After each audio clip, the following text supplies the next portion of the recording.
और मैं हूं आपके साथ ज्योति कनौजिया। आइए नजर डालते हैं खबरों की ओर।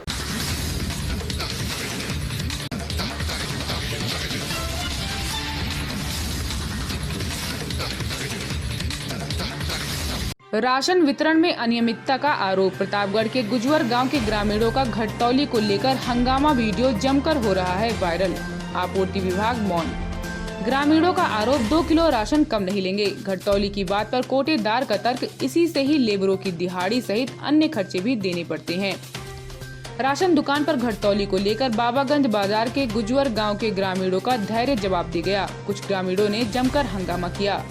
ग्रामीणों का आरोप है कि कोटेदार 2 किलो राशन कम देता है। राशन कम देने के तर्क पर राशन बंटवा रहे युवक ने कहा कि इस महीने भी राशन वैसे ही मिलेगा जैसे पिछले महीने मिल रहा था। 2 किलो राशन कम देने के एवज में बताया कि जो भी खर्च आते हैं लेबरों की मजदूरी सहित अन्य खर्चे भी उसी घटतौली से दिए जाते हैं।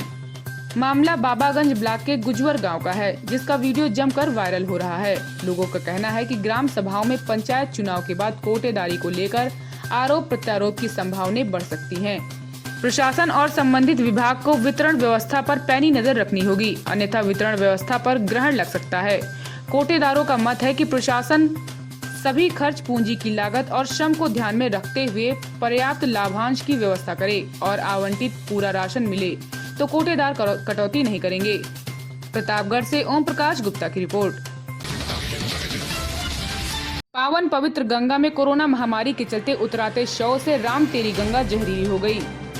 जहां बिहार से यूपी तक पावन पवित्र गंगा में कोरोना महामारी के चलते उतराते शव से राम तेरी गंगा जहरीली हो गई, वहीं जिले के बक्सर से लेकर जाजमऊ, गंगा घाट, रौतापुर, परियर व नानामऊ घाट के रेत शव में कब्रिस्तान बन गए। रेतों में दफन किए गए शव के ऊपर से हवाओं में उड़ी बालू वातावरण दूषित कर गंगा में जहर घोलने का काम कर नमामि गंगे अभियान को चिढ़ा रही है और जिम्मेदार प्रशासन कोविड-19 का कोरम पूरा करने में जुटा हुआ है, जिसके जमीनी हकीकत सोशल मीडिया पर वायरल होने से मुख्यमंत्री के संज्ञान में लेने को लेकर विधानसभा अध्यक्ष हृदय नारायण दीक्षित ने 100 की कहा अंत्येष्टि में सरकार खर्च वहन की सफाई दी।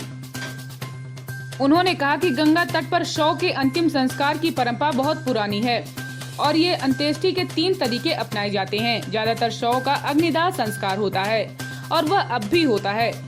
कम उम्र के लोगों व अविवाहित कन्याओं के लिए भूमि को समर्पित करने या जल में प्रवाहित करने की परंपरा है। गंगा जल को निर्मल बनाने के लिए शवों के जल प्रवाह को बंद करने का संकल्प भी 5-10 साल पहले लिया गया था। श्री दीक्षित इसी क्षेत्र के सामाजिक राजनीतिक कार्यकर्ता व विधायक हैं। दीक्षित के अनुसार इस केंद्र पर 3 जिलों से लगभग 10 किलोमीटर दूरी से अंत्येष्टि के लिए लोग आते रहे हैं। मेरा अपना गांव 65 किलोमीटर दूरी पर है। हमारे गांव के लोग भी अंत्येष्टि के लिए इसी तट पर अब भी लाए जाते हैं। इसी तरह रायबरेली व फतेहपुर जिले के लोग भी यहीं आते हैं। यहाँ 3 जिलों का संगम है। सामान्य दिनों में भी यहाँ प्रतिदिन 10-12 शव की अंत्येष्टि होती रहती है। उन्होंने बताया कि लगभग 5-6 वर्ष पहले कानपुर के बिठुर घाट के पास गंगा में कुछ शव देखे गए थे। उस बार भी बड़ा शोर हुआ था। यह शव सामान्य स्थिति में गंगा की धारा में बहाए गए थे। तब समाजवादी पार्टी की सरकार थी। इस पर कोई प्रभाव जांच निष्कर्ष उपलब्ध नहीं है। दीक्षित ने कहा कि हम सब महामारी के इस हमले से कोरोना शिष्टाचार, मास्क और शारीरिक दूरी के अनुपालन करके अफवाहों से बचकर सजग रहने की अपील की।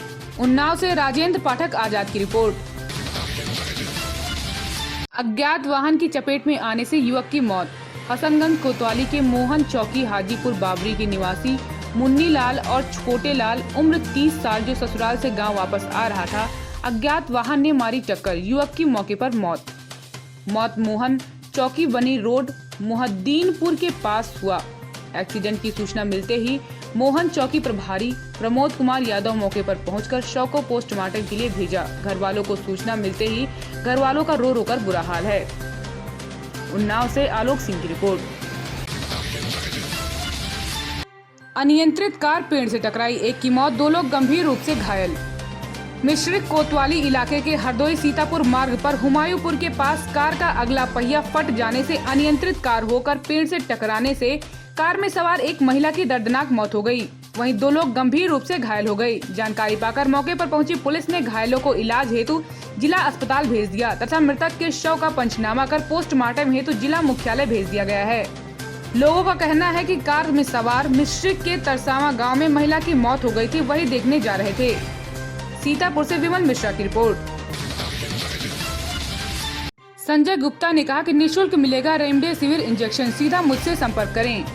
विधायक चायल संजय गुप्ता ने सभी को यह सूचना दी कि कोविड-19 पेशेंट हेतु आवश्यक दवाइयां, रेमडेसिविर इंजेक्शन आदि के लिए किसी बिचौलिए से संपर्क न करें, सीधा मुझसे बताएं, मैं तत्काल स्वयं निःशुल्क उपलब्ध कराऊंगा। कौशाम्बी से विशाल साहू की रिपोर्ट। विधायक जी, आज आपने एक पोस्ट डाली है जिसमें आप मरीजों की दवा को निःशुल्क रेमडेसिविर इंजेक्शन और दवाइयों को देने की बात लिखी है। आप कैसे लोगों को जो है दवा देंगे और कैसे लोग आपसे संपर्क करेंगे? देखिए, ऐसा है कि हमारे यहाँ के बहुत से पेशेंट ऐसे हैं जिनको डॉक्टर ने रेमडेसिविर इंजेक्शन या कुछ ऐसी दवाएं प्रिस्क्रिप्शन में लिख दिया जो मार्केट में नहीं मिलती। वो लोग भटकते हैं, फिर कुछ बिचौलिए भी मिल जाते हैं जो ज्यादा पैसे लेकर देने का काम करते हैं। सबसे बड़ा खतरा तो ये है कि कहीं नकली दवा न दे दें।